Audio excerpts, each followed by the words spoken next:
tenho 78 anos, 79 faço agora em novembro, sou escorpião. Então por isso que escorpião é realmente muito quente, né? E o ano que vem faço 80 anos. Que coisa linda, né? Já pedi presente para os meus filhos, de presente, né? Já receberam uma mensagem do que eu vou querer dos meus 80 anos. Muito bem.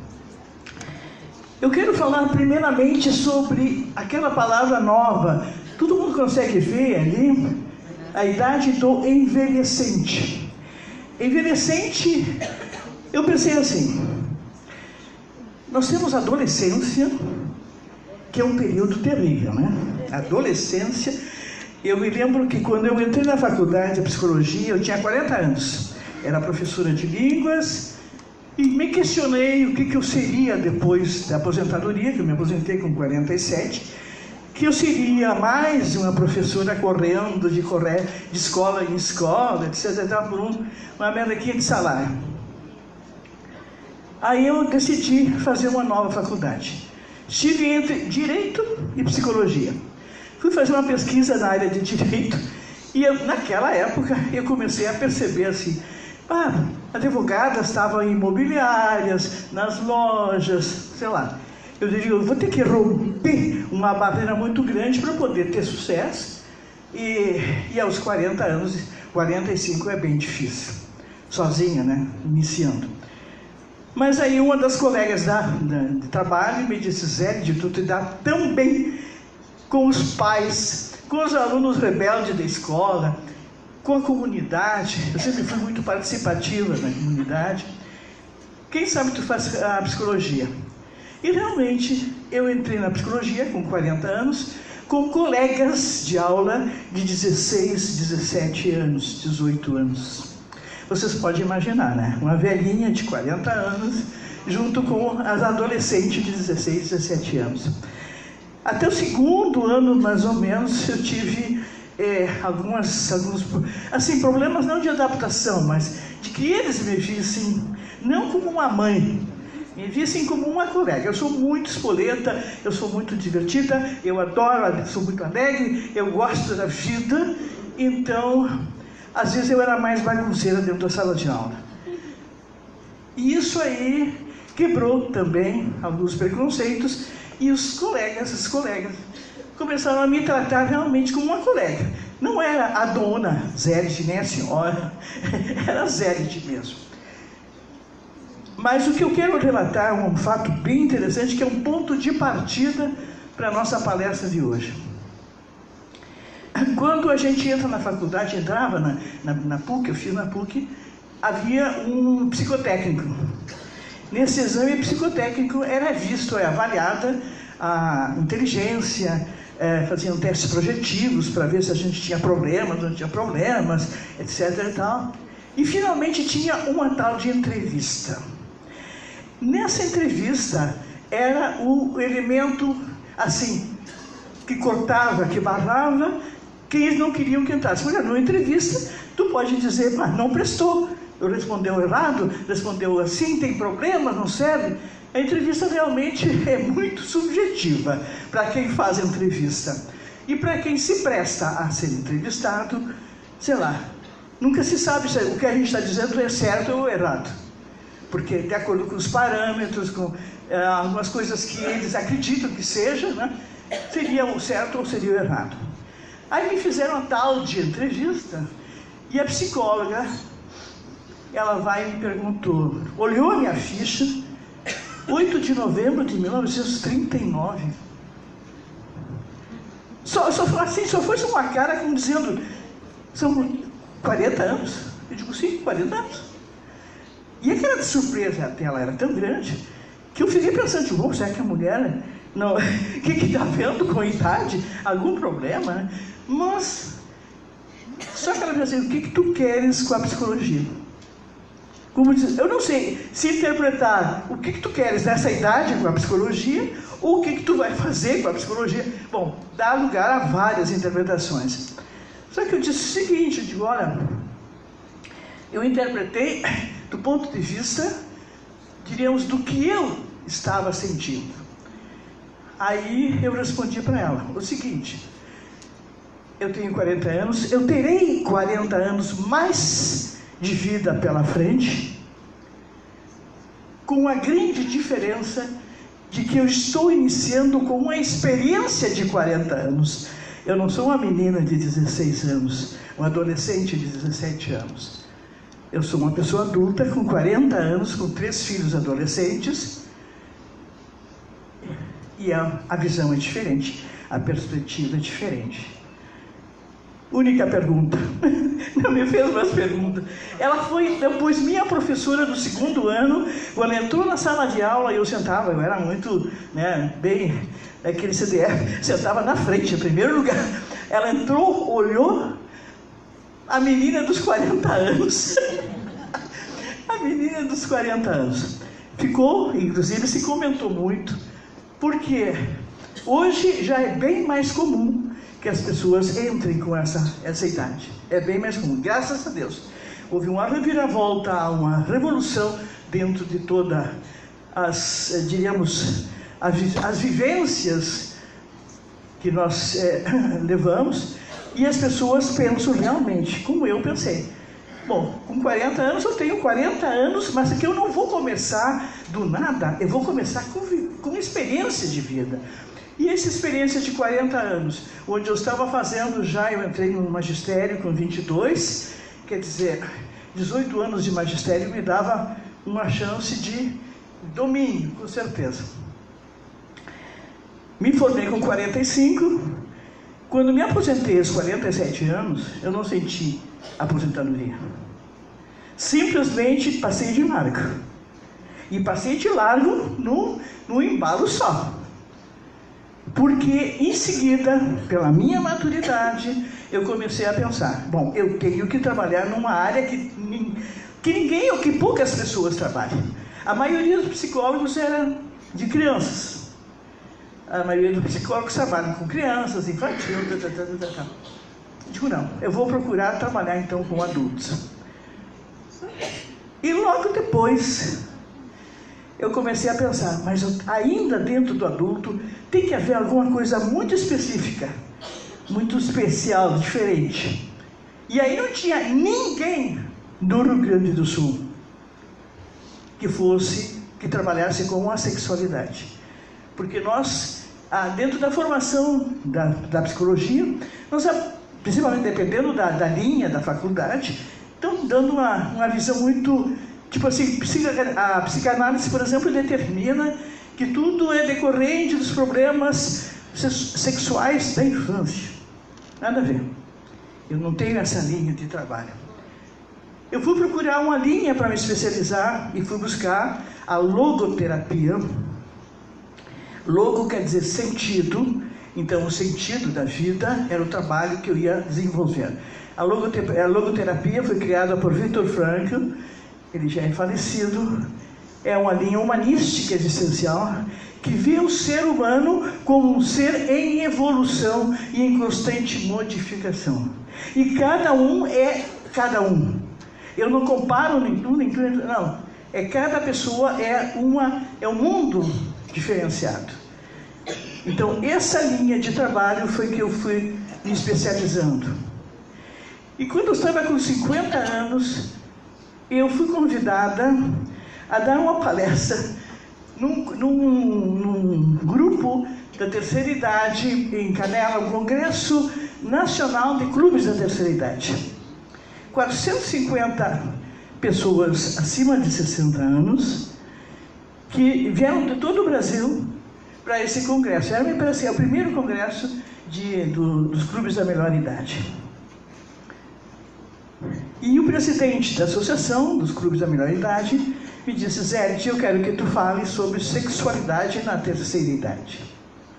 Gente, eu me apavorei. Porque o que eu tinha estudado no curso de sexualidade, que eu estudei no curso, era Gama Filho do Rio de Janeiro. É o único lugar que tinha também curso de sexualidade. Aprendi ali as doenças, os problemas, as disfunções. Quer dizer, aquilo que é o lado negro, o lado triste, o lado pesado, o lado que não nos traz muitas alegrias, pensar que Nessa altura da vida já não sinto mais nada, sinto dor, não quero mais nada. Enfim, são situações absolutamente deprimentes ou negativas dentro do lado esse lado da sexualidade que eu tinha feito o curso. E eu pensei o seguinte, não, mas essa gente é dos clubes da menor idade. Eu não tinha contato nenhum com grupos da terceira idade. Tinha o conhecimento teórico.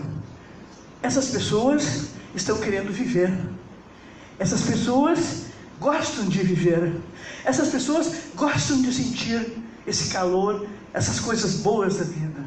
Gostam de dançar. Então, meu Deus, tinha durante os 3 dias do congresso, todos os dias tinha baile, de manhã, de tarde, de noite.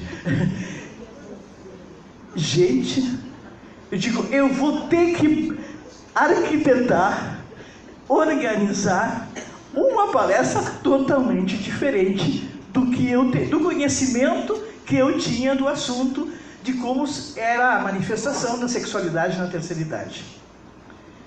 E aí comecei, que bom, eu não posso, se eu não tenho vivência, eu vou ao encontro dele. Descobri em Porto Alegre que havia 35 bailes da terceira idade. 35 bailes na semana. Se você quer dançar de segunda a segunda, todos os dias tem baile. Todos os dias tem baile. Quando chega na quinta, na sexta, no sábado e domingo, é assim, é por tudo quanto canta. E aí fui um dos melhores bailes no Geraldo Santana, que reúne em torno de 400, 500 pessoas no baile. Fui lá, conheci a promotora, me apresentei, digo, olha, eu sou psicóloga, sou sexóloga, não era gerontóloga ainda. Eu sou sexóloga e eu quero fazer uma pesquisa assim, assim, assim, assim. Ah, tá, vem cá, fulana, vem cá, essa aqui acabou de ter um namorado. Vem fulana, ciclana. Meu Deus, ela me apresentou umas 10 mulheres ali naquele começo. Todas elas estavam de namorado. Namorado! Tá? Era namorado. Que idade tu tens? Ah, 65, outra 68, outra 70. Eu fiquei realmente surpresa. Eu não imaginava. Juro por Deus. Eu não imaginava. Eu pensei, é um modismo, gostar de dançar e tudo mais. Mas não, gostar de namorar mesmo. E aí fiz uma entrevista particular com cada uma para saber assim, o que era a forma de namorar nessa terceira idade.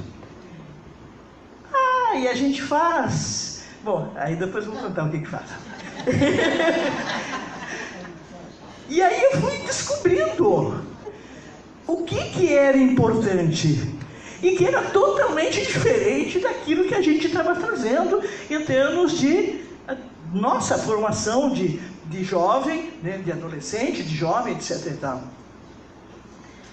Resultado disso, organizei minha palestra. E me fui para a Cadela, ela no Hotel Continental, o tal de encontro.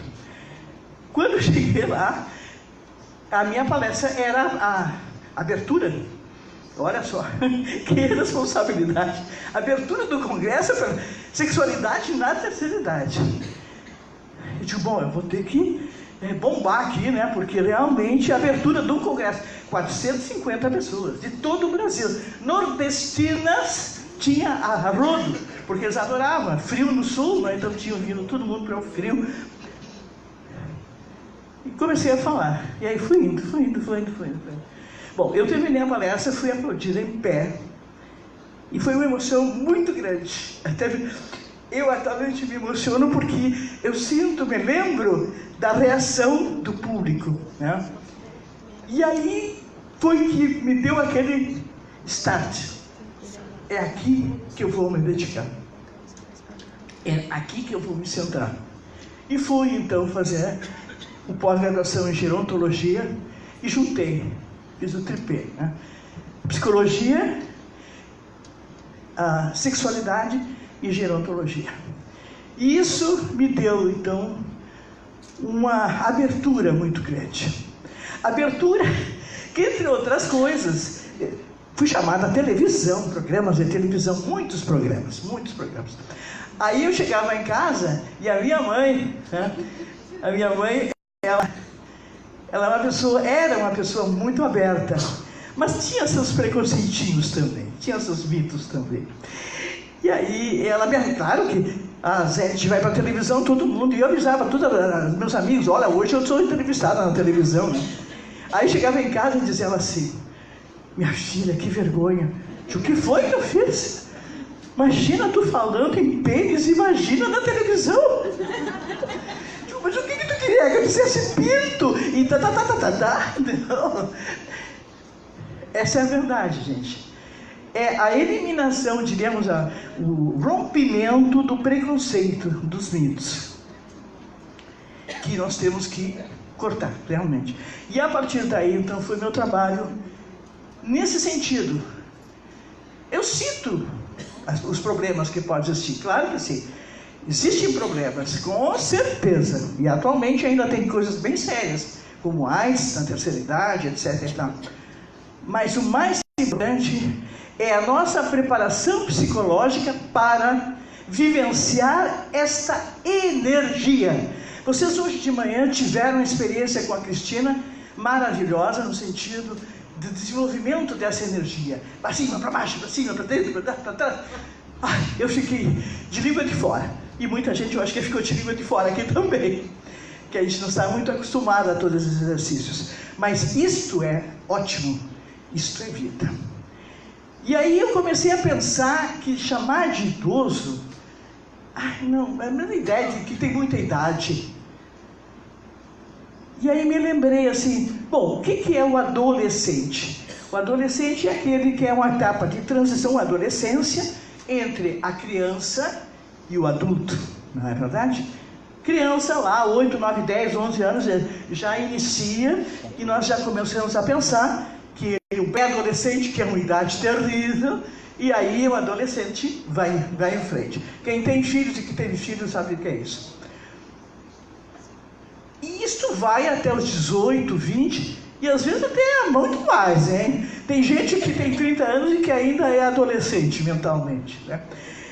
Mas de verdade, mas a verdade que seria assim, um espaço de tempo na qual muitas mudanças, muitas adaptações, muitas coisas tornam este adolescente um questionador. Ele sabe tudo, mas não sabe nada. Ele questiona nossas verdades, a nossa autoridade, a nossa sabedoria, nosso conhecimento, tudo. Até que ele chega um momento que ele vai confirmar, com certeza. Depois da sua chegada um pouquinho mais maduro, ele vai confirmar que realmente, papai e mamãe, principalmente a mãe, tinha razão. Tal coisa era perigosa, tal coisa acontece, etc. e tal. Mas antes disso, não. Então, quem sabe eu chamar de envelhecente quem está no período da envelhecência, quem está chegando, passando a fase adulta, né? Em termos de idade, podíamos dizer 40.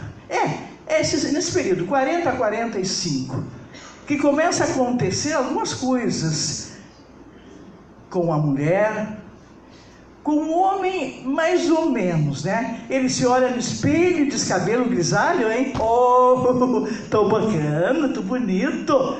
Apesar de que a barriguinha também aumentou, mas tudo bem, dá pra passar porque elas gostam de um cara assim, né? Com essa pose. Mas a mulher não. A mulher está trazendo uma situação diríamos, de comparação com o ideal do jovem, da mulher jovem.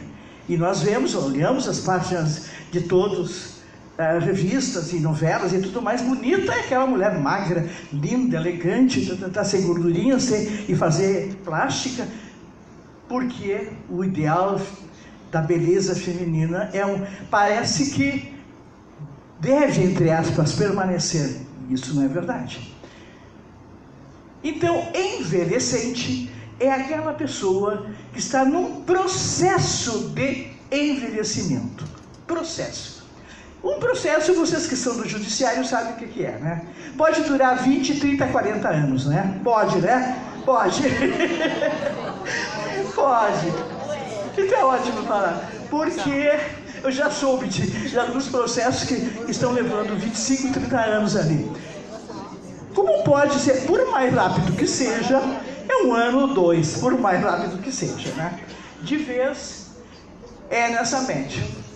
Então é um processo, é alguma coisa que vai andando. E vai no momento, e chega naquele momento, e o juiz diz, não tem que chamar a outro e dar resposta, e chama a outra parte.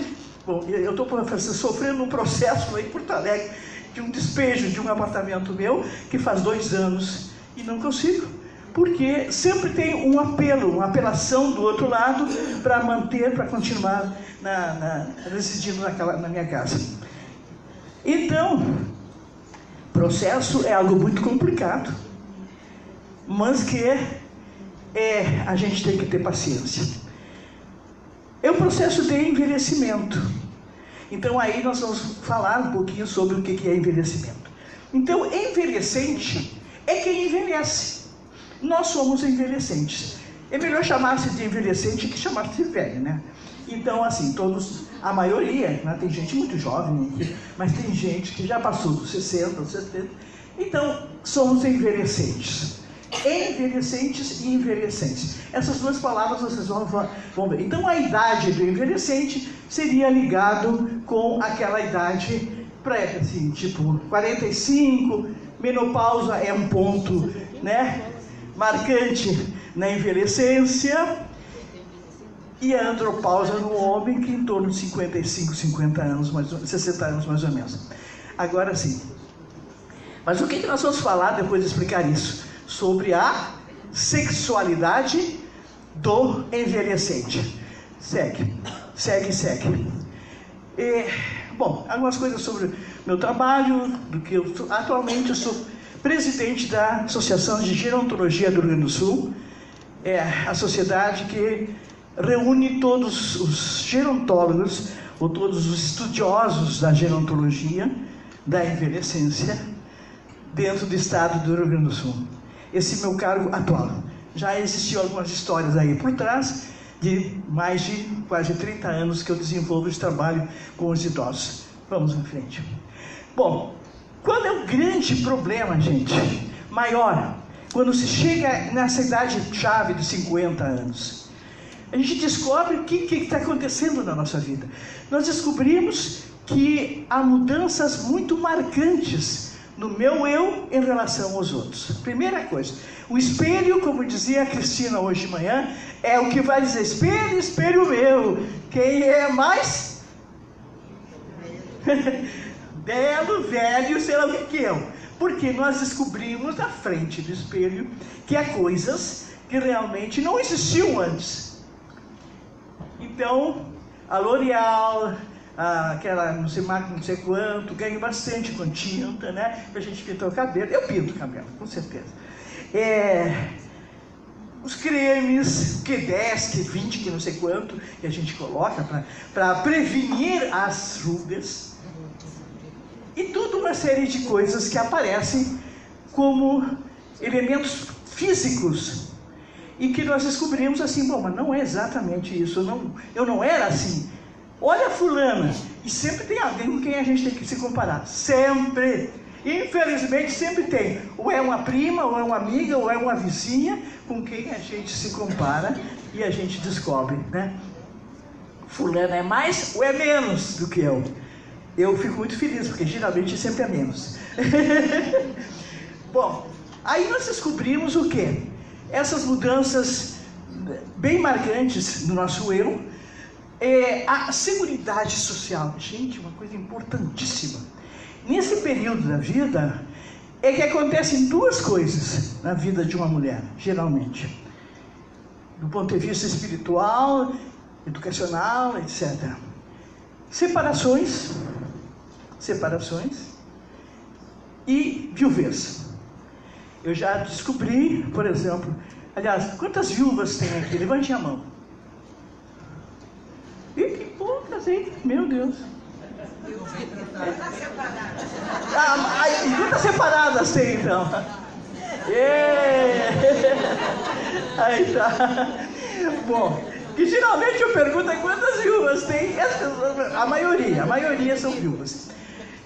Por quê? Porque os homens não se cuidam, os homens não cuidam da sua saúde, As mulheres, desde que engravidamos, a gente sempre está nas mãos do médico e tem um acompanhamento que torna possível realmente esta manutenção da saúde, né? Manter a saúde de uma forma positiva. O homem não. Mas o fato dessa segurança afetiva, essa separação, muitas vezes o homem se entusiasma com uma garota de 20, uma colega de 30, sei lá, que é mais jovem, e aí vai acontecendo as coisas. E essa separação dá muita insegurança na mulher nessa faixa etária. Porque ela se olha e se diz, bom, eu não sou mais amada, eu não sou mais atraente, eu já não sou mais aquela companheira que eu pensava. Infelizmente, isso é uma realidade que acontece com certeza nesse plano de separações e de segurança afetiva. E aí eu pergunto, teremos chance de felicidade ainda aos 50 anos? Será que eu vou encontrar alguém para me amar? Quando hoje aquela colega levantou como desejo de ter um namorado e definir que ela queria ter um namorado, eu me questionei e disse, pois é, ela está se fazendo essa pergunta, será que eu tenho chance ainda de felicidade? Questiono se a felicidade é um namorado. Felicidade pode ser outras coisas, outro tipo de pessoas, outro tipo de relações. É aberto. Mas de qualquer forma é a busca da felicidade. Todos nós nascemos para querer ser felizes. Nós não nascemos para sermos infelizes, para sermos tristes. Não nascemos para isso. Vou querer sim. Obrigado.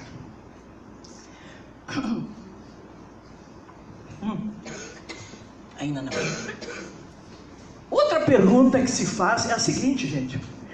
Quando vocês se reencontram com as colegas que eram da aula de primária, ou lá do antigo primário, né? Porque nós somos do antigo primário.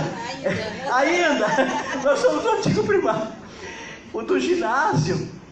E aí perguntamos, e o fulano? Morreu. E a ciclana? Ah, pobrezinha, teve um AVC e está assim. Então tu começa a pensar quando é que vai chegar também a tua hora. A tua hora. Porque essa comparação é inevitável. É inevitável. Nós temos uma idade na qual as outras pessoas que éramos companheiras de jornada já foram, ou são mais para lá do que para cá. É bem provável que a minha hora vai chegar também. Eu não vou me isentar, eu não vou ficar para semente. Não é verdade? Então nós preocupamos, e isto é fator de angústia. Isso também é elemento de angústia. Terei chances de felicidade? Quando chegará? Ainda a minha hora está disponível ou não estou disponível? Enfim. Bom, e aí, depois de perguntarmos isso, voltamos a nos olhar no espelho e dissemos assim, o que essas mudanças causaram no meu corpo? Como é que eu faço? O que eu faço com todas essas mudanças? Confirmando que essas mudanças são inevitáveis. São mudanças que estão assim, fechando uma série de situações que é extremadamente angustiante, com certeza. Como responderá meu corpo a todas essas mudanças? Essa pergunta todo mundo se faz. Agora sim, mudanças que chegam com a maturidade, eu diria que são, com toda certeza, pode passar, naturalmente. Eles vêm com naturalidade. Isso nós temos que criar dentro de nós, esse conceito de que é naturalidade. Não é uma coisa do demônio, nem dos maus espíritos, nem das situações de perdas ou solidão que a gente tem na vida. É natural. A natureza é assim. Ela se manifesta dessa maneira. E nós temos que nos preparar para que essa natureza possa desenvolver dentro do nosso corpo essas respostas, nos dar essas respostas de uma maneira tranquila. Bom, nós podemos fazer assim, verificar, marcar alguns pontos. Por exemplo, nós podemos sentir que há uma desmotivação perante a vida. Desmotivação aquela falta de vontade de lutar por alguma coisa diferente. Todo mundo passa por isso, em dado momento da sua vida. E eu acho que é botar a mão no coração e dizer, eu já passei, eu já vivi isso. Desmotivação perante a vida. Outro ponto importante é essa autoimagem tão frágil e essa autoestima negativa. É negativo, quer dizer, eu já não me gosto mais. Eu já me sinto que não estou mais dentro daquilo que eu era. Volto a me comparar com o que eu era. Não me adapto ao que eu sou. Volto a dizer o que eu era. Finalmente, a solidão e o abandono realmente causam depressão e outras doenças.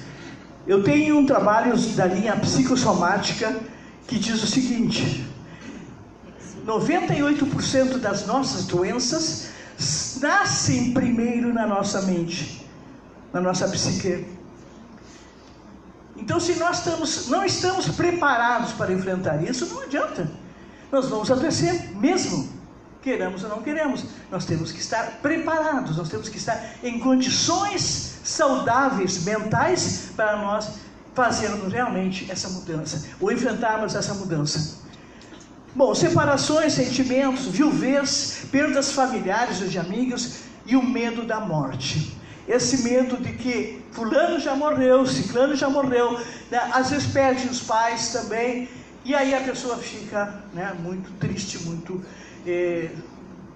até desesperada, situações de muita solidão, de muita depressão. E essa depressão, com certeza, vai diminuir a nossa capacidade saudável e vai permitir que algumas doenças comecem a se instalar insidiosamente dentro do nosso corpo.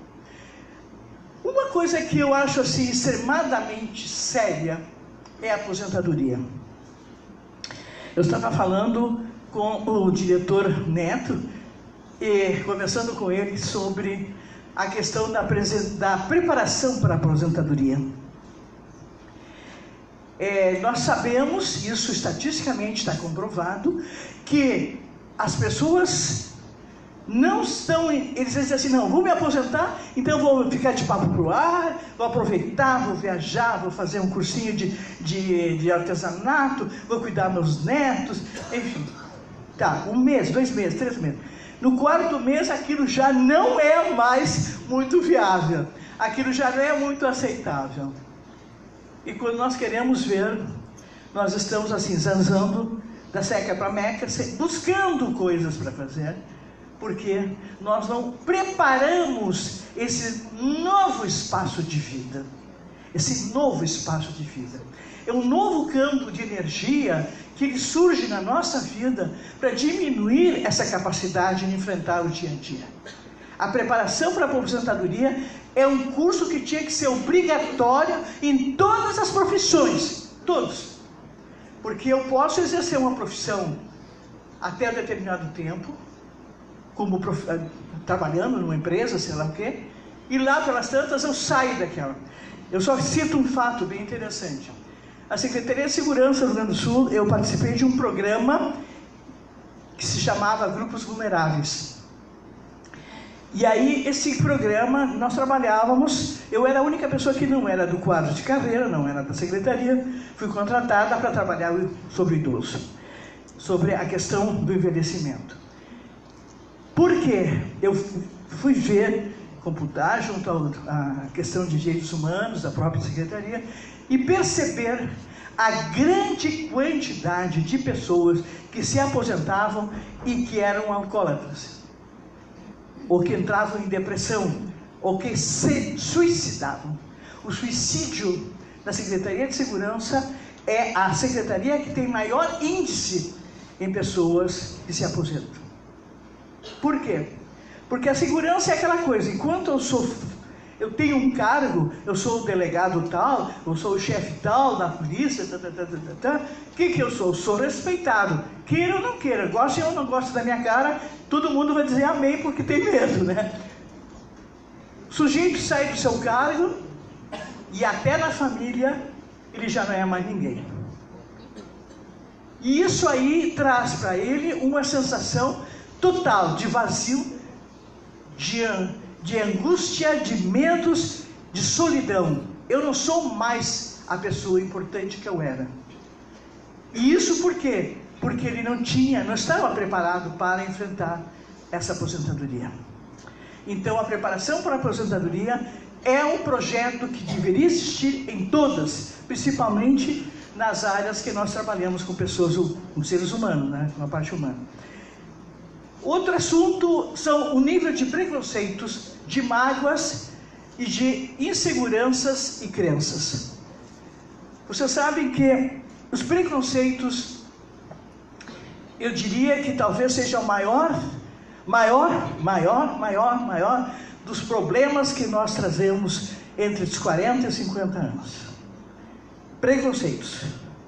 Porque nós estamos assim, vindo de uma vida trabalhando, né? Chegando numa posição determinada, de repente nós entramos no processo de aposentadoria, os filhos saem de casa, o ninho fica vazio, e aí o que nós fazemos? Nós tentamos regular, tentamos administrar esse ninho vazio, e aí nós botamos a culpa em todo mundo, menos no fato de que nós não estamos preparados para enfrentar esse ninho vazio, com certeza. Até então nós éramos muito importantes para os nossos filhos, porque nós dirigíamos, nós orientávamos e nós determinávamos muitas coisas. Eles foram embora, agora eles são donos da sua casa, da sua vida, né? As mágoas. Anos de casamento e levam mágoas que se arrastam e que, né, as pessoas levam. Eu trabalho também com terapia de casais idosos, casais idosos. E aí o que me trazem? Diga assim, João e Maria. João, ela só gosta de mandar. Ela, Maria, ele não fala nada. Como é que você se entende? Se ela gosta de mandar, então é ela? Não, ela dá um ategalo em casa. Ela que determina. E aí, ele não fala nada. Mas não fala nada por quê? Não reclama por quê? Existe algum problema realmente ali? Existe algum problema. Então nós teremos que, na terapia, tentar descobrir isso. E o que nós vamos descobrir mágoas. Tanto dela com ele, quanto ele com ela. E essas mágoas vão se arrastando, e vão se acumulando por anos a fio. E quando nós queremos ver, é um iceberg realmente imenso, que pode levar a falência a qualquer casamento. As crenças. Nós acreditamos que algumas coisas têm que ser de determinada maneira. Acreditamos. Resulta que a vida, ela é uma constante mudança. É uma constante modificação de coisas. O que era uma verdade, o que era um tipo, dizemos, hoje nós não podemos embasar nossas ideias nas tradições. Há 30, 40 anos nós podíamos dizer, tradicionalmente a família era assim, tradicionalmente. Hoje não tem tradição. As famílias hoje elas são constituídas de uma forma diferente, elas são formadas com outros conceitos e têm outras orientações. Então, essas tradições que antes ditavam normas e que a gente dizia tem que ser assim, já não acontece mais. Então, aquela estreia de que o namorado traz a namorada para dormir em casa, mas como? E a mãe dela deixou a filha para vir dormir contigo aqui? Mãe, é minha namorada. E aí tu tem que calar a boca, tu tem que baixar a cabeça e dizer tudo bem. Mas isso há 40 anos atrás, gente, nunca, jamais acontecia. Isso nunca aconteceu. Nunca aconteceu. Então, essas coisas que a tradição determinava não acontecem mais. E isso traz também problemas bem sérios. E finalmente, chegamos ao grande problema, que é a sexualidade. A sexualidade em baixa é um período de 50, 60 anos em que começa a declinar a vontade, declinar a necessidade, declinar um ou outro, ou um homem ou uma mulher. É diferente. Aí depois nós vamos falar especificamente um e outro. Mas ela começa a falhar. E o homem começa a pensar, já não dou mais no couro, né? E aí a mulher aproveita, deixa que está com a menopausa e diz assim, pois é, na menopausa eu não tenho mais vontade. É verdade, você é que não tem mais vontade? Isso é verdadeiro? Não, eu acho que não é verdadeiro. Esse é um pretexto para a gente dizer, ah tá, agora não quero mais nada. É uma maneira de dizer, de se ver livre de quê? De talvez de uma relação que não era boa. Uma relação que não trazia satisfação, que não trazia prazer. Então eu aproveito a dizer, todo mundo diz que na menopausa a gente não tem mais desejo. Tá, então tá, vou dizer que não tem mais desejo e tá por conta do que dizem os outros, né? Agora sim, vejamos, então, algumas crenças limitantes. Vejamos, por exemplo, hoje de manhã a Cristina falou nessa frase, é tarde demais, o meu tempo já passou. Quantas pessoas disseram isso aí? É tarde demais, o meu tempo já passou. Então esse tempo que a gente determina como algo muito importante para a gente poder, né, acreditar em mudanças e aceitar o que possa vir, não, o tempo já passou, não adianta. Não vem com chulé, porque não adianta. Não vai haver modificação nenhuma, a coisa vai continuar assim mesmo. Ou então preconceitos. Preconceitos, por exemplo, né? Velho ou velha que pensa em sexo está demente, tá? Está com Alzheimer, tá? É gaga, tá? Ou então é o sem vergonha, tá? Nós temos lá no Rio Grande do Sul uma frase que é decorrente do espanhol, viejo verde. Viejo verde, em espanhol, quer dizer velho verde. Verde! É um velho verde. É aquele que quer ter 70, 80 anos e ainda quer ter namorado, ainda quer fazer sexo, etc, etc. Então isso é velho verde. Bom, vejamos, continuamos. Nós podemos dizer que realmente esse impedimento é decorrente, em primeiro lugar, gente, é do medo de ser diferente. Porque até então, nós tínhamos um tipo de comportamento, papai e mamãe. É muito estranho que um casal, depois de 30 a 40 anos, quisesse fazer poses diferentes, situações diferentes.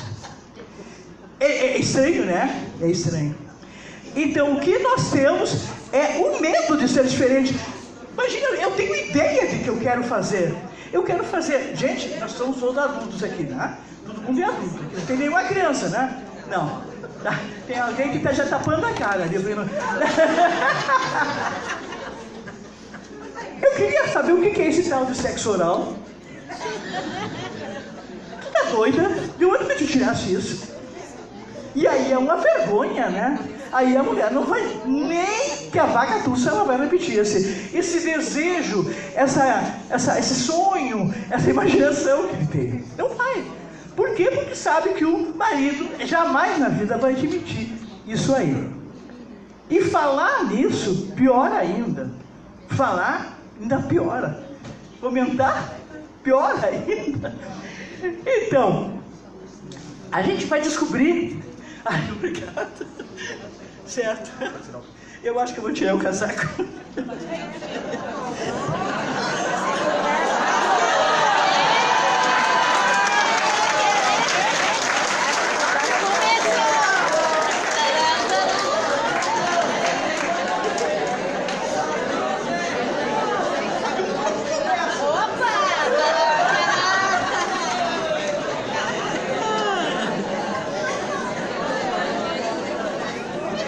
Então, gente, o que a gente descobre? A gente descobre que assumir isto diferente é vergonhoso. E aí você não diz mais nada. Eu quero nessa posição. Me pega aqui, me soca aqui, beija lá. Gente, o corpo, o nosso corpo, o corpo humano de um parceiro ou uma parceira que você está há 30, 40 anos dormindo todas as noites com ele, e você diz, não me toca, não gosto, me dá cócega. Aliás, as cócegas é um pretexto muito bacana. Não me toca aqui, porque, com certeza, eu sinto um arrepio. E se eu sentir um arrepio, é a reação diferente. E ser diferente, não dá, não dá. Ser diferente nessa idade, gente, vai sempre ser marcante.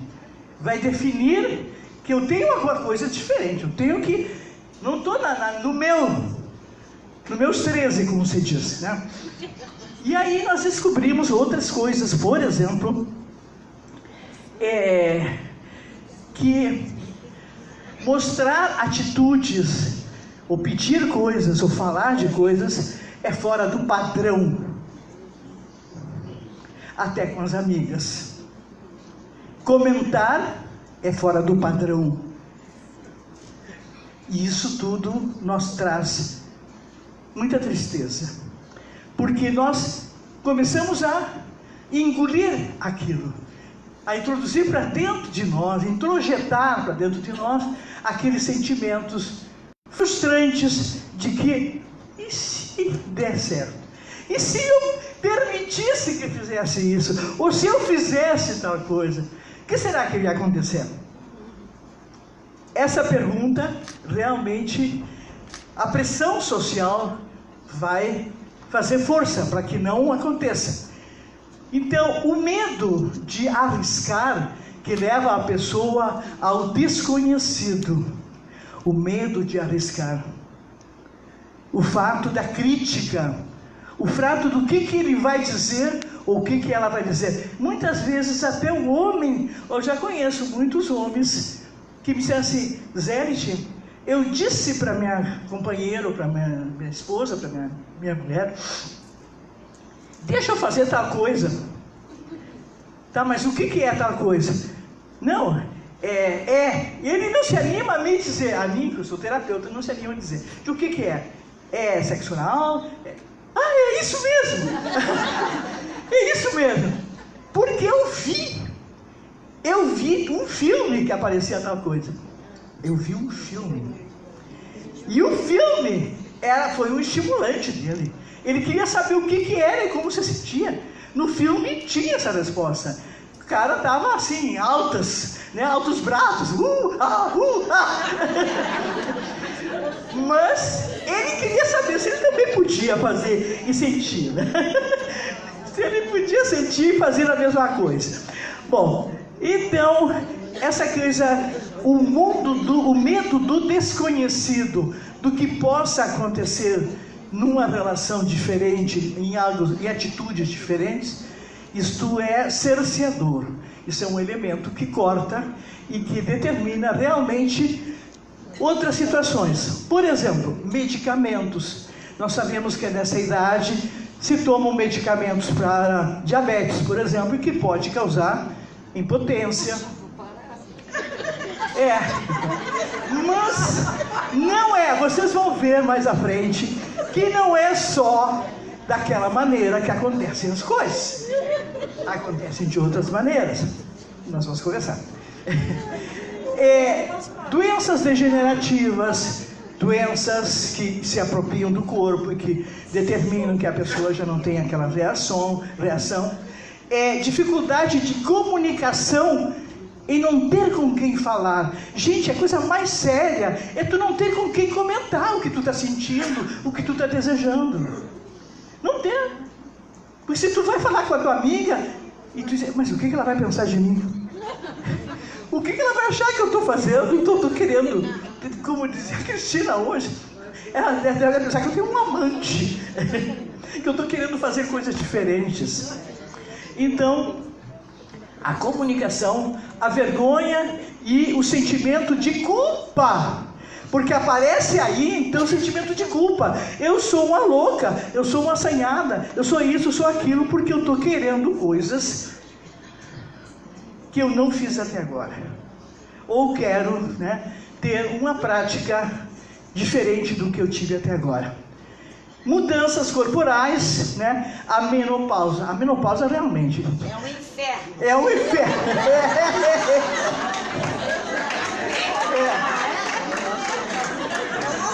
Mas não é tão inferno assim. É um negócio. Os calorões. Eu tô na menopausa agora, né? A menopausa é um negócio que esquenta. Esquenta. Como esquenta? A gente pode sentir que a menopausa realmente é uma etapa da natureza, como foi a primeira menstruação. Uma primeira menstruação. Só que nós temos que ter cuidados, estar atentos à sintomatologia e não ficar fazendo escarcéu nem desesperado por aqui. É só saber tomar uma medicação, uma reposição hormonal ou qualquer coisa nesse sentido. Eu, aos 38 anos, eu fui fazer um exame ginecológico e detectou que eu estava com um mioma no útero. Aí o médico disse assim: Zé, vamos tirar. Digo, já tira o útero. Eu não ia ter mais filhos, já tinha tido 3 filhos, não ia ter mais filhos, tira o útero. E aí ele disse assim: mas tu sabe que tu vai ter esse problema logo depois, em seguida, com uma questão, né? 38 anos. Digo, limpa tudo. E realmente fiz uma esterectomia total. Nunca mais, gente, bandeira branca, amor, por quê? Aí não tem risco de gravidez, podia ter o relacionamento que quisesse, não tinha problema nenhum. Porque a partir do momento que não estava correndo mais riscos, né, tanto o útero quanto ovários. Mas a gente tem que entender, tu tem que estar com a cabeça pronta para aceitar essa realidade. O fato de ter me tirado o útero e ovários aos 38 anos não me tirou situação nenhuma. Estou, como é que se diz, cerceada ou castrada. Foi uma pessoa foi que me disse isso. Sérgio, a gente fica castrada. Digo, mas castrada por quê? A tua vida é reprodutiva só, tu é que nem, né? Aí eu utilizei uma palavra meio pesada, tu só serve para reprodução. Para ser castrada tinha que ser para isso, né? A gente castra um gato, um cachorro para não ficar grávida. Mas não por isso deixa de ser gato e cachorro, não é verdade? Então, nós não podemos pensar dessa forma. Mas é questão de cabeça, gente. Nós temos que preparar-nos para que isso aconteça. Então, tudo isso traz uma vivência de uma sexualidade que pode nos trazer com situações muito complicadas em relação à estrutura da nossa personalidade, dependendo de como ela aconteça. Vamos seguindo. Segundo os especialistas, atenção a essa frase, os preconceitos, os medos, os tabus e a falta de informação atrapalham muito o vivenciar feliz da sexualidade na terceira idade. Realmente há uma parede ali. É como se fossem duas pessoas totalmente diferentes, né? Continua. É possível que os tabus sociais sejam os principais castradores realmente da qualidade de vida dos idosos quando se fala em sexualidade. Eu diria que sim. Pela minha experiência, pelo que eu tenho feito de vivências com pessoas acima de 50, 60, 70, 80, 90 anos, eu posso dizer que esses tabus são os elementos que mais pesam. Porque fisicamente a pessoa tem condições perfeitas. Ele pode sentir. O que não pode é a cabeça. Exatamente. A cabeça que não está funcionando. A dificuldade para falar sobre sexualidade é outro problema, que é a comunicação. Isso que eu estou fazendo aqui, gente, isso teria que ser assim todas as semanas, vocês ouvirem. Todas as semanas.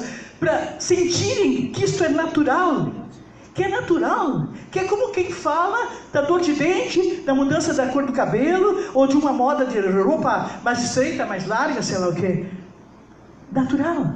forma parte do nosso vivenciar natural, não é nenhuma coisa extraordinária. Então, eu fico muito preocupada, porque eu sou muito requisitada para dar essas palestras. Quase toda semana tem que dar uma palestra. Quando eu digo a pessoa, Zé, tu pode dar uma palestra, eu digo assim, qual é o assunto? Sexualidade. Zé, tu pode dar uma palestra? Sim, qual é o assunto? Sexualidade. Meu Deus, é só sexualidade? É, porque na verdade é só tu que aborda isso. Infelizmente, os profissionais não assumiram que isto é necessário, que isto é importante, né?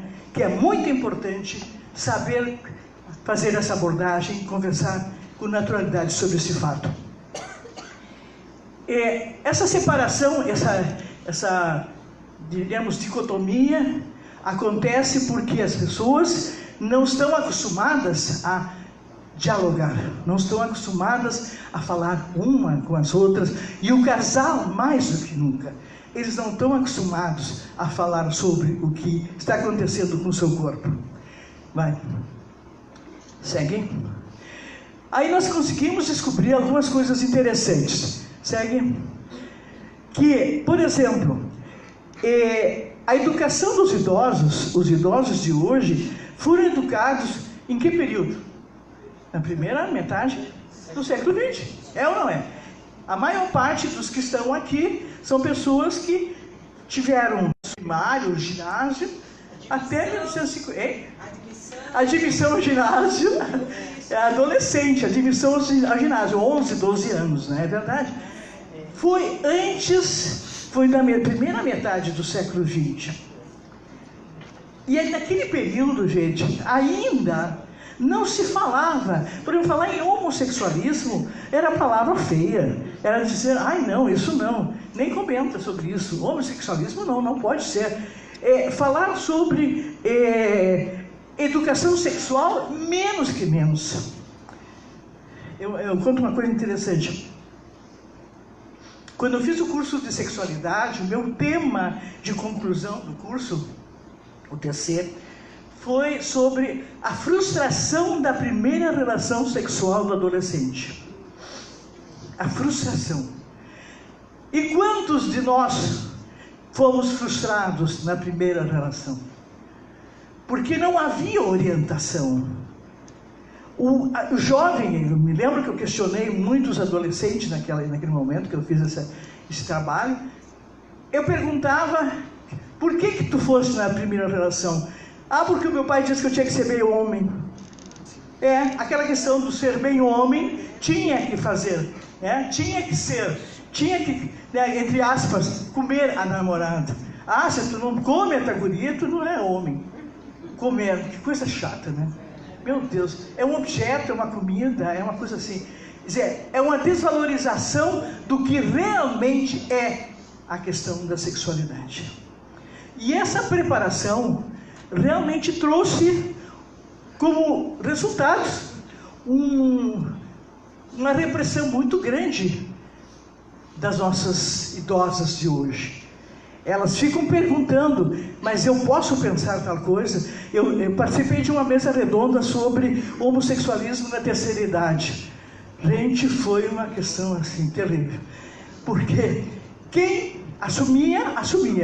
E quem não, entrada ainda dentro do armário, também me colocava numa posição muito, digamos, constrangedora de dizer, não existe, não pode, não tem mais. Não, isso é mentira. Isso é mentira.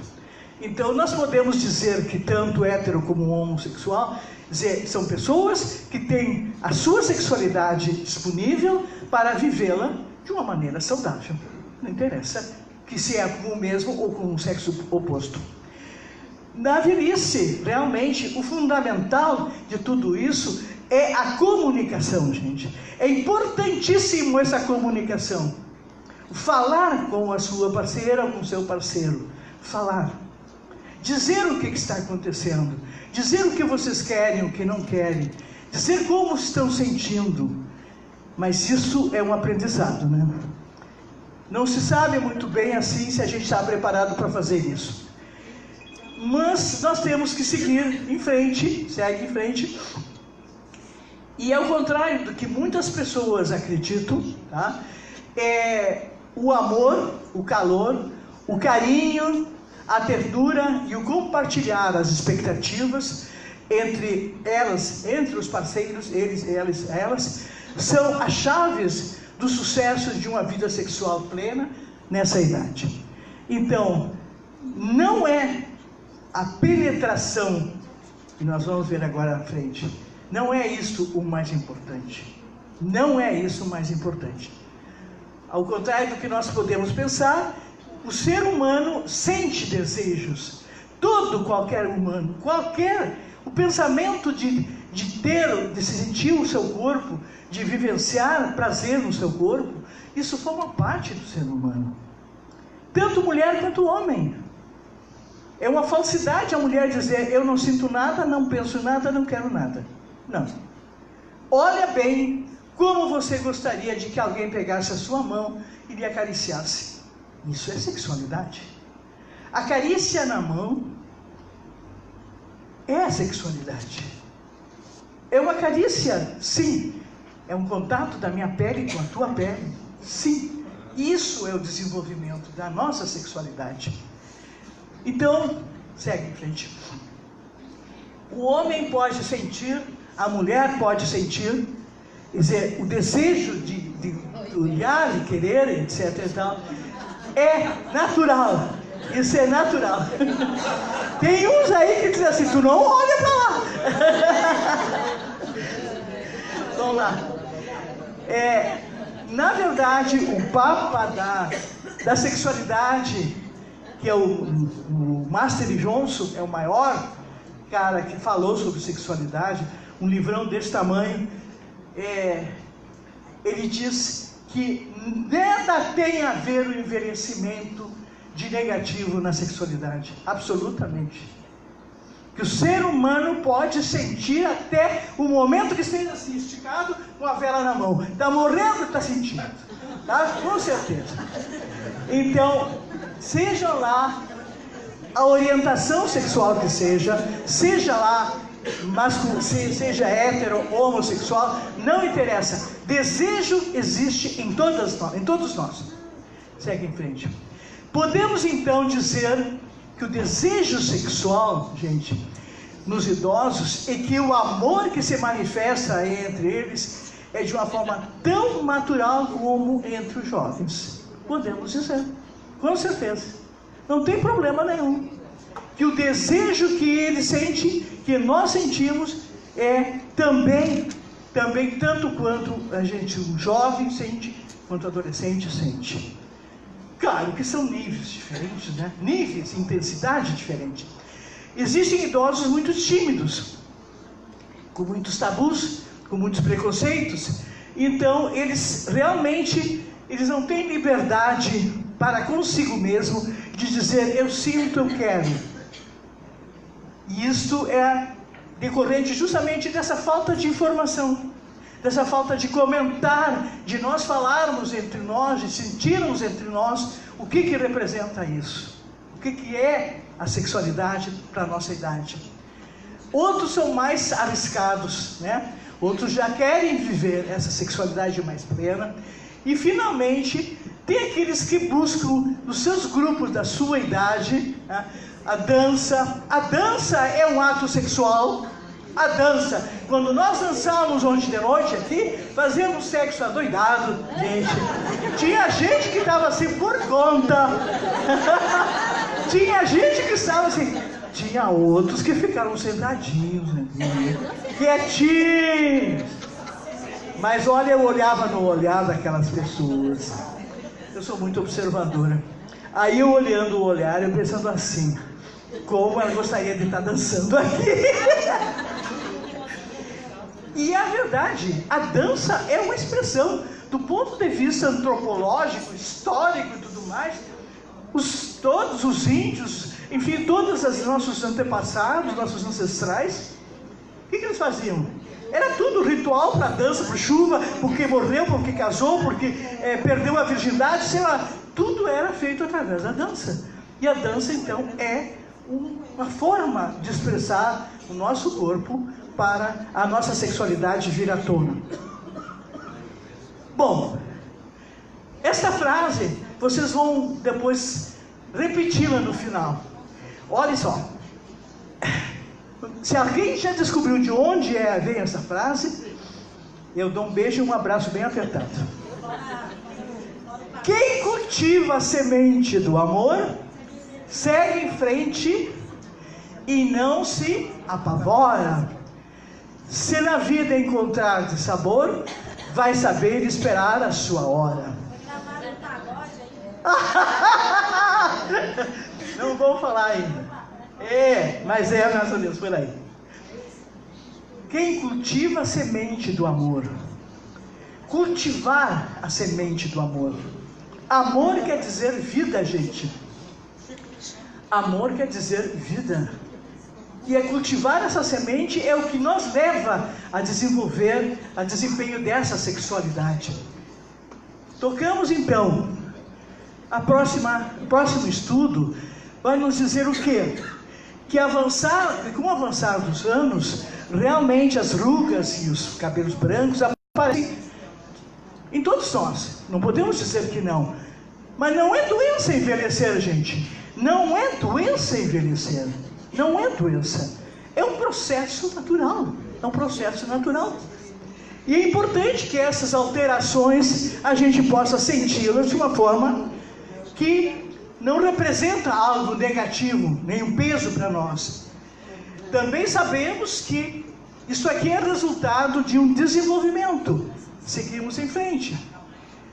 O fato de nós dançarmos, de nós mostrarmos a nossa sexualidade com o nosso parceiro, não quer dizer que somos anormais, nem que somos fora de lugar, não.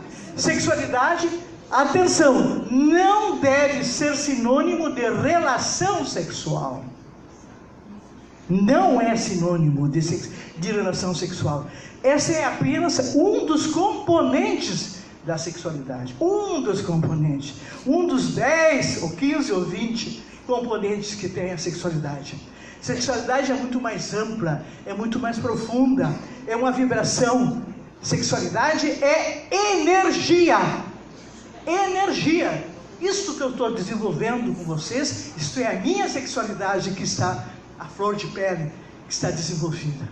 Então, isso aqui, essa energia que nós desenvolvemos na dança ontem, que nós desenvolvemos hoje de manhã com os exercícios aqui, isso é a sexualidade. Há mudanças que nós podemos dizer que elas não são responsáveis pelo fim da intimidade. As mudanças que o nosso corpo tem não são responsáveis por dizer porque eu estou gorda, porque eu estou magra, porque eu estou com rugas, porque eu estou barrigudo, porque eu estou sem cabelo, porque eu estou careca, sei lá o quê. Isso não é responsabilidade, não é forma de dizer que não existe, que nós temos que sepultá-la, que nós temos que transformá-la numa coisa totalmente inerte, invisível. Para o homem, por exemplo, vamos tocar aqui um pouquinho rápido. Alterações físicas do homem. As alterações físicas. Só a careca e a barriga. Hein? Só a careca e a barriga. A mulher é que está ferrada.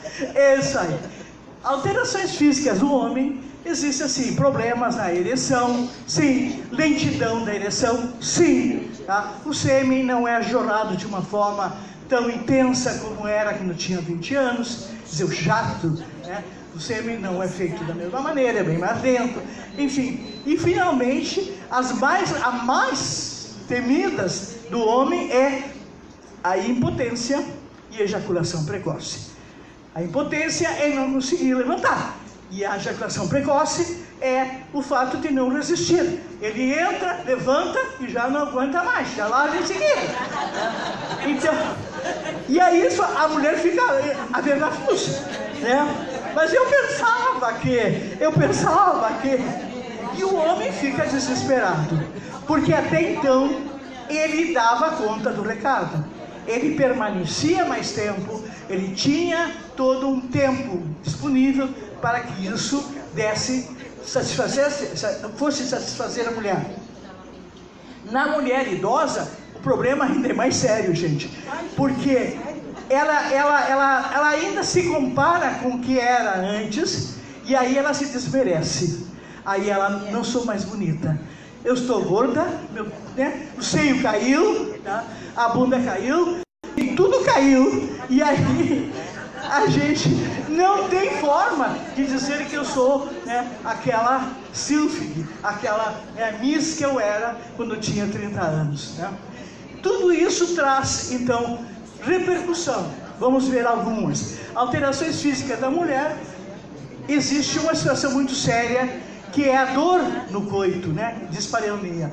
A dispareunia é devido à secura da vagina, tá? E como a vagina está seca, ela não permite, quando há penetração, seja do pênis ou seja de alguma outra coisa parecida, tá? Pode ser também, ela sente dor, e a dor tem solução.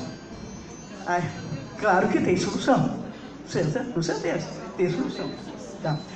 E aí, como a gente descobre que esses problemas todos têm, diríamos, a forma de enfrentá-los, nós vamos descobrir que ainda as doenças sexualmente transmissíveis.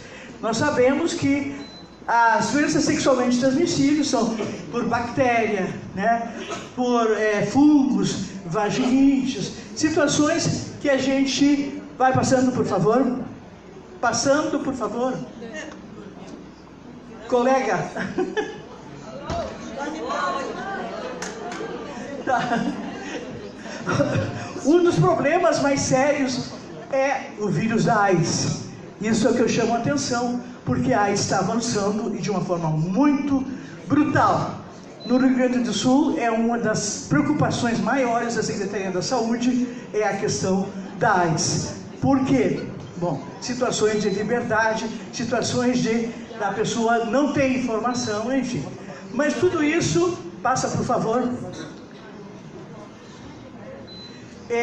Podemos falar ainda que sífilis, gonorreia, são coisas negativas, mas que existem. Vamos, segue em frente.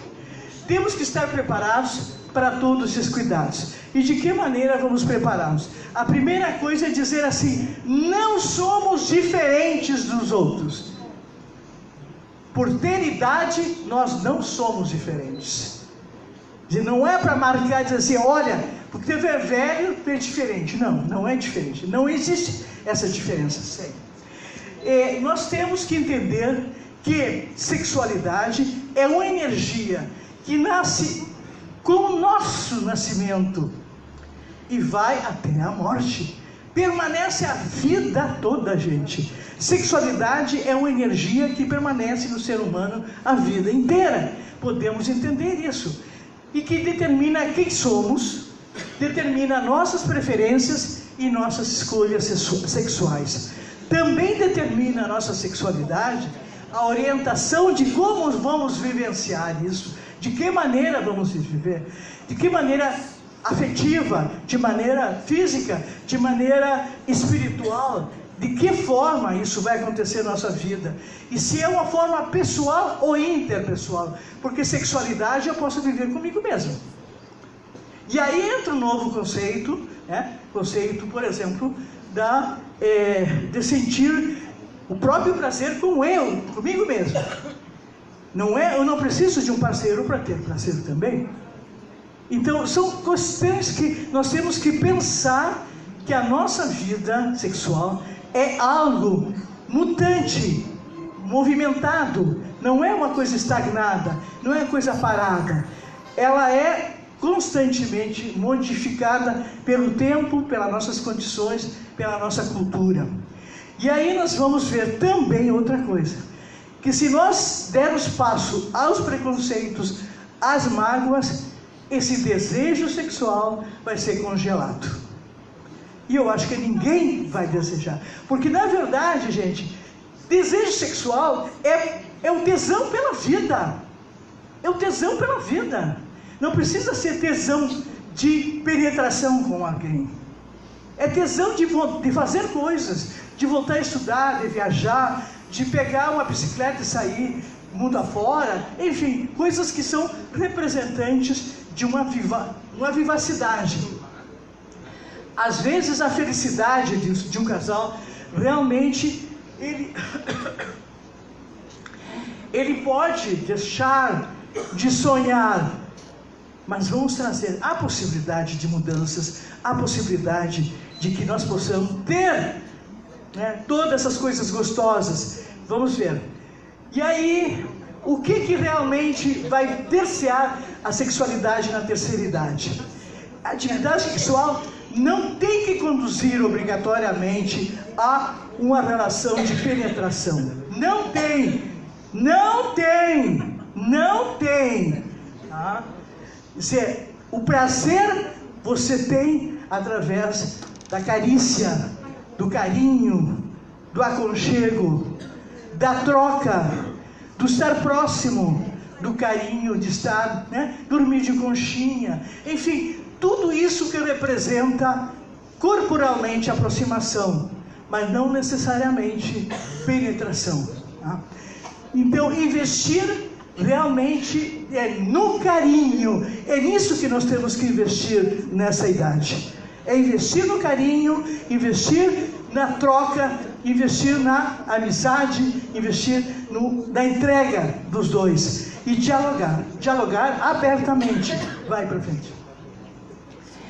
O sexo é uma necessidade humana básica.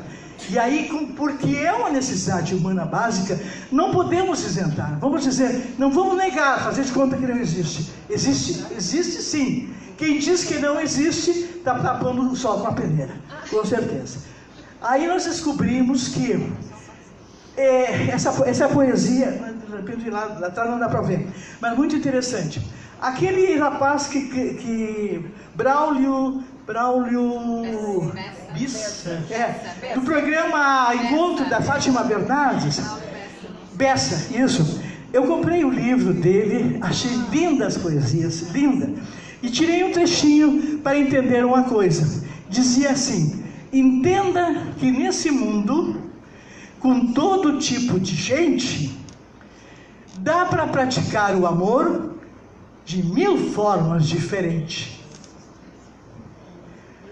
Talvez, né, sugira uma opção, seja amar com o coração e respeitar com a mente. Então, veja bem a profundidade dessa frase.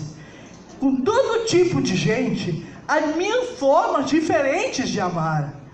Mas o mais importante é amar com o coração, é sentir com o coração, é sentir realmente dentro de nós que aquela pessoa é importante para nós. Usar novas estratégias, perguntar tempo de ação, posição, carícias, você gosta assim, não gosta assada, estimulantes, um moranguinho, um docinho, um vinhozinho, enfim, tudo isso faz parte de uma nova visão de como a gente vai fazer. E esperar e perguntar quando o outro esteja apto para acompanhar, para entender, quando o outro quer. Não é quando eu quero, é quando o outro quer. Porque se é uma relação a dois, depende dos dois. Tá? E finalmente nós podemos dizer que deve ser dado o pleno direito de compreender e assumir com toda a dignidade as mudanças corporais. Nós precisamos entender que todos nós mudamos, homens e mulheres, mas são mudanças físicas, não da nossa cabeça. São mudanças físicas e temos que aprender a aceitar. Apropriado a nossos meios de montar uma longevidade ativa, realmente, acreditando que em qualquer fase da vida, é possível uma vivência sexual. E saudável, satisfatória, muito amorosa, com muito prazer, com certeza. Viver nossa sexualidade plenamente é assumir nossos desejos, viver nossa intimidade e não ter vergonha de ser feliz nessa idade. Então, essa é a mensagem que eu quero trazer para vocês. Entender que sexualidade não é penetração, sexualidade é troca, é carinho, é aconchego, é aproximação, é entendimento, é compreensão, é aceitação do outro e respeito pelo outro. Como se diz, o amor no coração, respeito na cabeça, né? Passa à frente, passa à frente, passa à frente esse aqui. Vai para frente, isso é muito comprido. E finalmente nós podemos trazer algumas coisas interessantes. Por exemplo, que está muito lento isso aqui, não? Passa à frente. Eu quero dizer para vocês que amor, carinho e cumplicidade é a melhor receita que pode existir realmente dentro dessa relação sexual. Um beijo.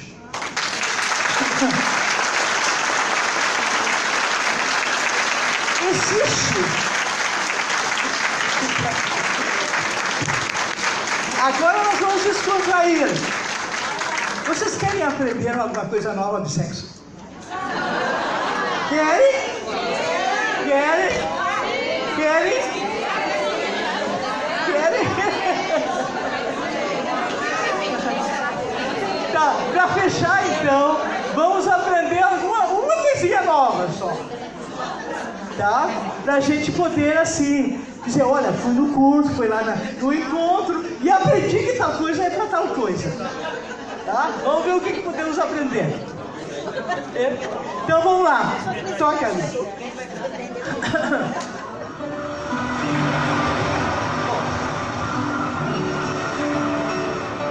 Esse é o primeiro lugar, gente. Despacito. Despacito. Ai.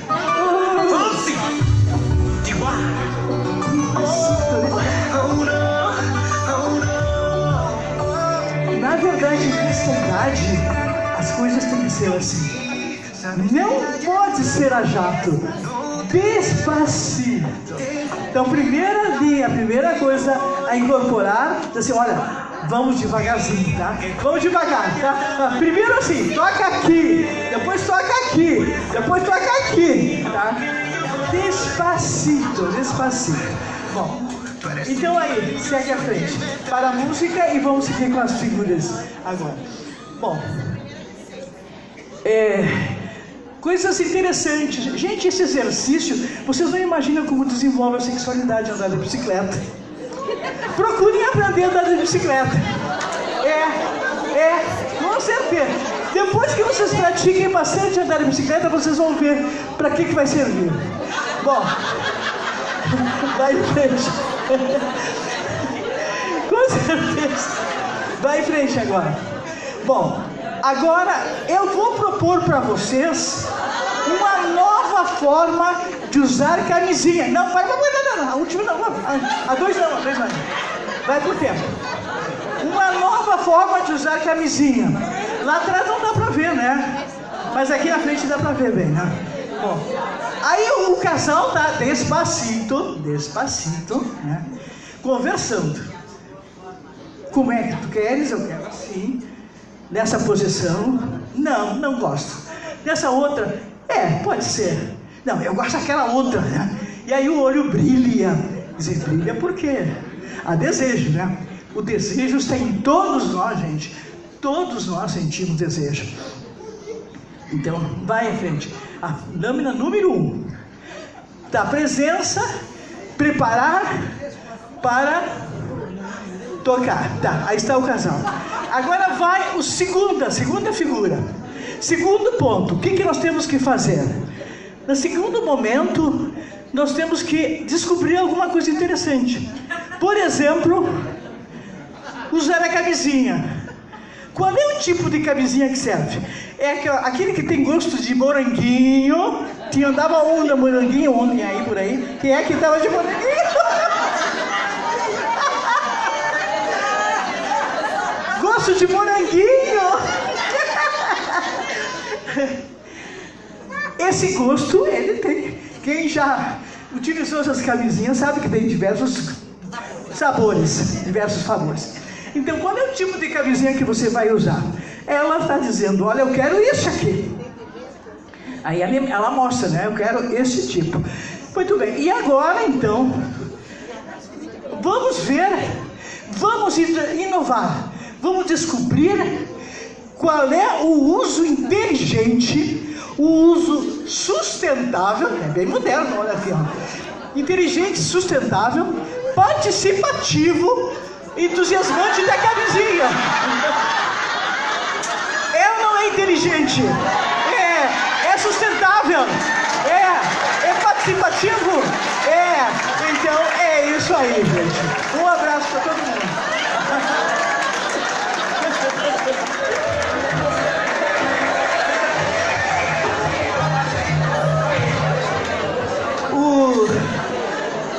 Agora, para nós fecharmos com essa frase da poesia do Braulio Bessa: aquilo que tem valor, dinheiro não vai comprar. Sentimentos, atitudes, histórias, tá? Para se contar. Todo o resto é passageiro, que no dia derradeiro ninguém consegue levar. Por isso que nós precisamos aproveitar o nosso dia hoje. Hoje todo mundo vai usar camisinha. Bom, e agora, então a música aquela para nós fecharmos a mensagem. Passa. É isso aí, gente. A gente não deve desistir nunca do que a gente quer. Dá para levantar. Lembre sempre que Deus existe. Pode levantar. Pois que Deixa acontecer naturalmente, tudo vai dar certo. Meu amor. Quem cultiva a semente do amor, segue em frente, não se apavora. Se na vida encontrar esse amor, vai saber esperar a sua hora. Quem cultiva a semente do amor, segue em frente, não se apavora. Se na vida encontrar esse amor, vai saber esperar a sua hora. Às vezes a felicidade demora a chegar. Aí é que a gente não pode deixar de sonhar. Guerreiro não foge da luta, não pode morrer. Ninguém vai poder atrasar quem nasceu pra vencer. É dia de sol, mas tempo pode fechar. A chuva só vem quando tem que molhar. Na vida é preciso aprender, se corre o bem que matar. É Deus mesmo, faz mesmo que tem que virar. Pega essa cabeça, pega o pé e o barateio. Manda essa tristeza embora. Pode acreditar que um novo dia vai, sua hora vai chegar. Pega essa cabeça, pega essa cabeça, pega o pé e o barateio. Manda essa tristeza embora, manda essa tristeza embora.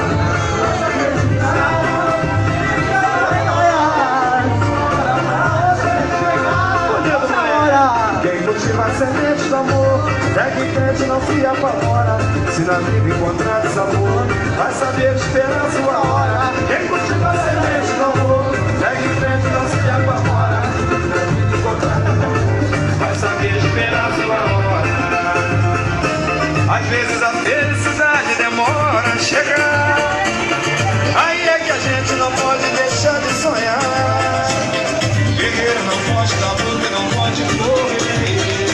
Ninguém vai poder atrasar quem nasceu pra vencer. É dia de sombra, o tempo pode fechar. A chuva só vem quando tem que olhar. Na vida é preciso aprender, se colhe o bem que plantar. Deus quem aponta a estrela que tem que brilhar. Chega essa cabeça, mete o pé e vai na fé. Manda essa tristeza embora. Pode acreditar que um novo dia vai, sua hora vai chegar. Essa cabeça, essa cabeça, mete o pé e vai na fé. Manda essa tristeza embora, manda essa tristeza embora. Pode acreditar que um novo dia vai.